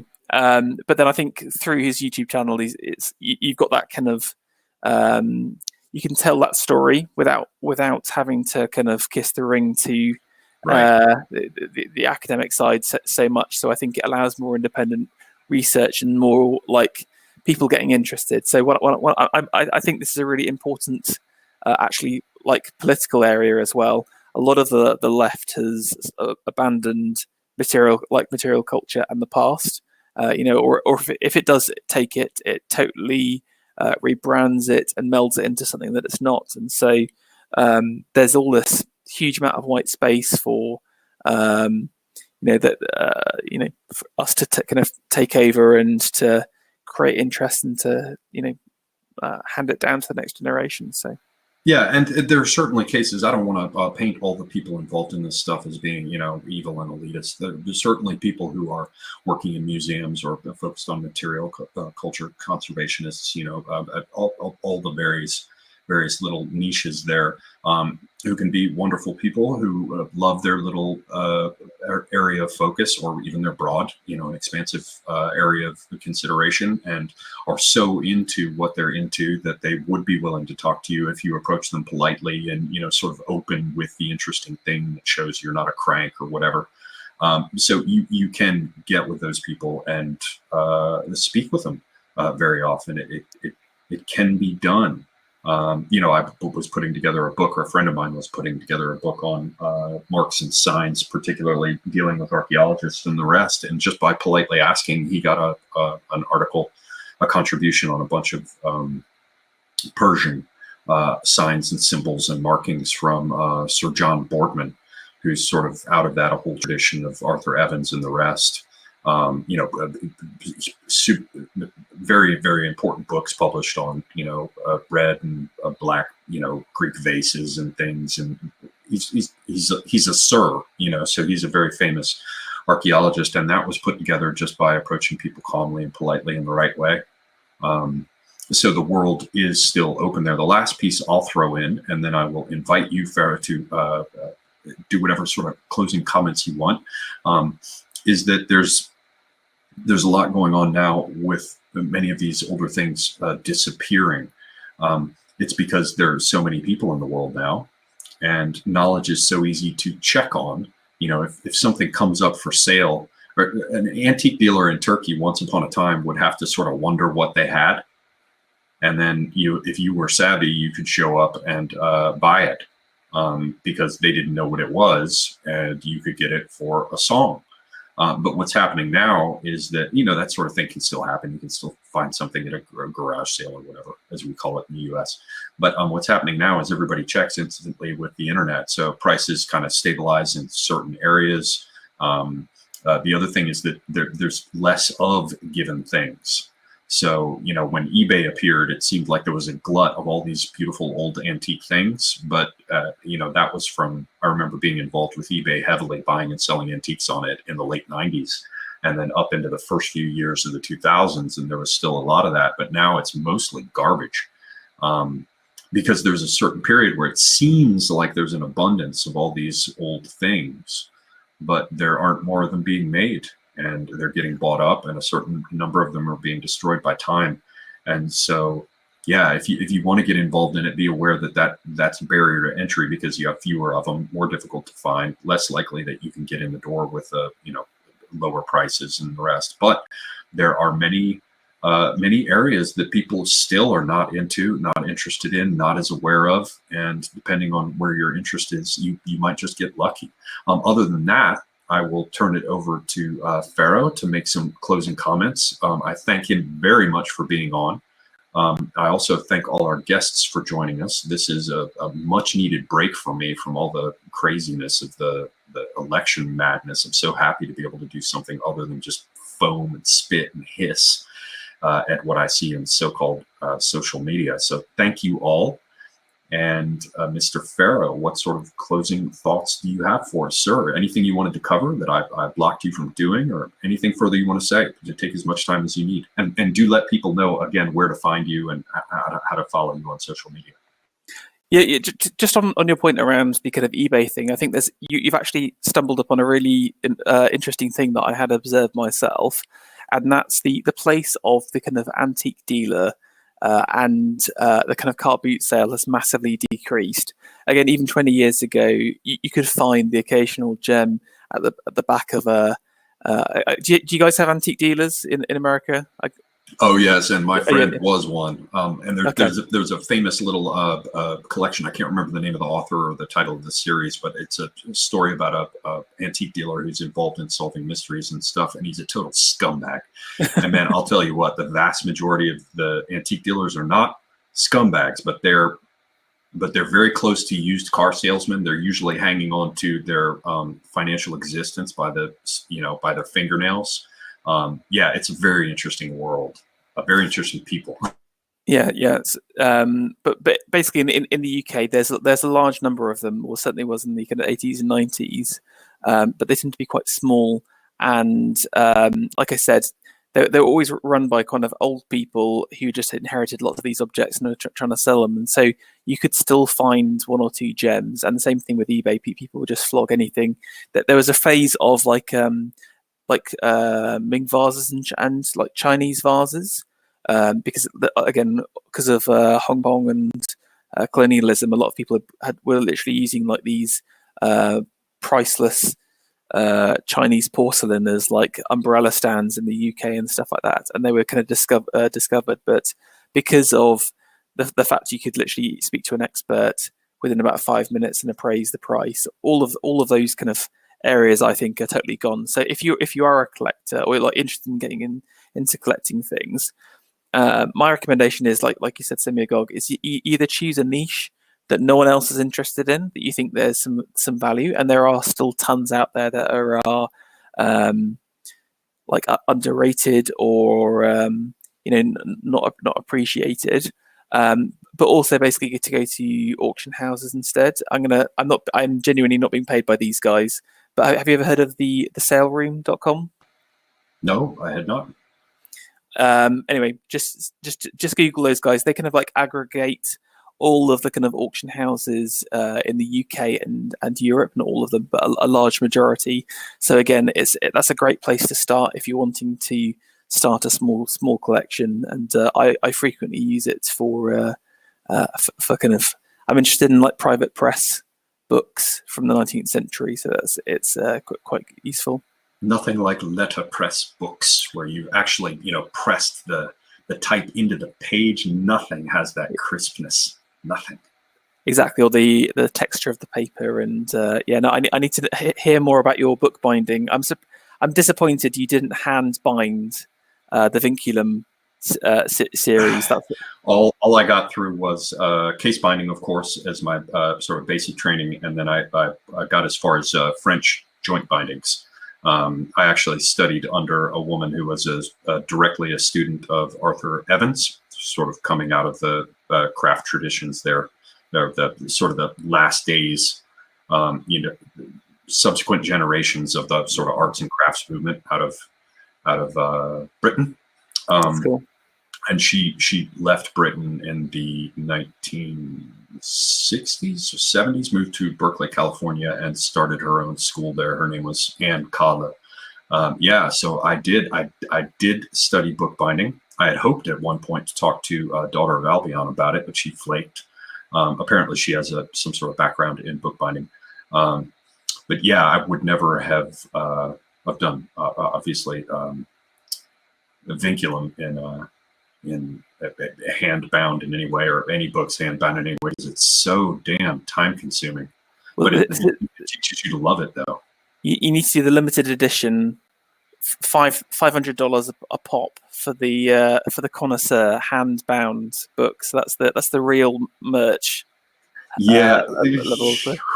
That's man. Yes. However, you have reminded me, I have a few of the things. When I was studying bookbinding, there was an old guy there in my class, and I was 19 at the time. And I'm sitting there, at the desks and dealing with sewing frames and all the rest, and paper grain and bone folders and all that business. And this other guy who was a beginning student was in his 80s. I remember his name was Bruce, and I was like, wow, man. You're just getting started in your 80s, and I'm 19. I guess I was probably 20. And he said, "Yeah, you look for things that you can still do at your age, and bookbinding is something that's it's got a physical dimension, but it's not onerous. And so I now have to follow the wisdom of Bruce, who is doubtless long deceased at this point. I have to get the rest of my bookbinding studio stuff together and move to that. And I will. And I will tell you, the English tradition is the best. As my English bookbinding teacher taught me, the German books are very sensible and well bound and very solid, but they're not quite beautiful enough, as she put it. And the French tradition involves books that are very, very lovely, but difficult to read and impractical and difficult to open, that won't sit open properly and all these sorts of things. And as she explained to me, the English tradition is the best for balancing these aspects of beauty and function. And she's the one who taught me, and this is the last thing I'll say, she's the one who taught me about tea. I remember being there 20 in her studio, and she came in and she said, "How do you take your tea?" And I said, "What?" And she said, "Your tea. How do you take it?" So yes, that was my first exposure to English tea and to bookbinding and that aspect of material culture. But in addition to any further things you might want to say, don't forget to let people know where to find you. Yes. Thank you. That's all I really had to say. You can follow me on Twitter. Can I put my handle in the show notes, if that's okay? Yeah, absolutely. Please do that. I'll jump over and I will pop it into the chat. And I don't know if you know that I've been running a architecture podcast with a couple of guys from who also stream with AA occasionally. It's called the Foundations of Architecture. I'll send it across as well and tweet it out. And we've been going through the history of architecture from the pyramids in Egypt, and we're just past the High Gothic phase. So if you're interested in architecture, you can catch up with we've got about 12 hours worth of episodes. So yeah, I saw that. It's very interesting, and you've got these smart people in it. The people seem quite intelligent and knowledgeable. I did notice one guy sort of sits in the background quietly for many of the discussions, but yeah, it's a great group of people, and I have listened to some of it. I enjoyed it, and I recommend it. But I'll plug the stuff in the show notes, but let me go ahead and see if I can plug you here myself. Find the most recent mention of FERRO. It's taken me a moment to find it. What's your just let people know what your address is or how they find you on Twitter. Yes, my Twitter handle is FERRO Ego. So that's at FERRO Ego. That's at FERRO, and then is there an underscore? No, just EGO after that. So at FERROEGO? Yes, perfect, yeah. Excellent. Well, yeah, if you can just provide me with links to anything you want to link to, and I will plug them in the show notes happily. And thank you very, very much for coming on. Happy to have you on at any point. If you have some idea, just throw it my way. And ladies and gentlemen, thanks very much for being on. Is there anything else, FERRO? No, that's it. To all American listeners, all the best of luck with what's going on. I just want to finish off with that. Yes, yes, that's it's all upon a knife edge at present. So we will have to wait and see what the outcome of this latest bloody fracas is. Hopefully we will emerge triumphant. I do expect we will, as Academic Agent has been saying, hold the line. And yes, thanks, ladies and gentlemen, for being here. Thank you, FERRO, as well. We'll be back in future with further content. That, however, is it for the moment. I am therefore semi-agog, and as many of you may have guessed, I am out.